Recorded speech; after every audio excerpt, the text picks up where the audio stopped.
तर logistic partner निवडताना तुम्ही बघायला पाहिजे की ती कंपनी मार्केटमध्ये किती वर्षापासून एक्झिस्टिंग आहे. भरपूर कंपनीज आहे जे 2-3 वर्ष येतात आणि फायनान्शियल क्रायसिस या व्हॉटएव्हर द रिझन असेल त्याच्यामुळे ती बंद होतात. तर ती जस्टिफाईंग कंपनी नाही आहे, त्याच्याबरोबर नाही काम करायला पाहिजे.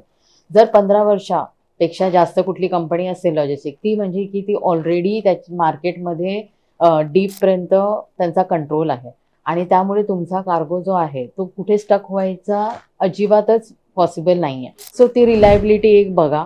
जेव्हा आपण निवडतो कंपनी त्या टायमाला ती रिलायबिलिटी बघणं खूप गरजेचं आहे की 15 इयर्स प्लस कंपनी असायला पाहिजे. त्याहून असतं की 24/7 त्यांनी तुम्हाला सर्व्हिस द्यायला पाहिजे. भरपूरदा तुमचा ट्रान्सपोर्टर येतो, पोर्टला उभा असतो, कोणी त्याला रिस्पॉन्स करत नाही. सो लॉजिस्टिक कंपनी, कारण लॉजिस्टिक तर 24/7 चालूच आहे. सो इन दॅट वे त्यांनी 24/7 तुम्हाला पण अपडेट्स देणं गरजेचं आहे. तर ती पण एक पॉईंट आहे जेव्हा तुम्हाला बघायचं. डॉक्युमेंटेशन हे तुम्हाला टाइमली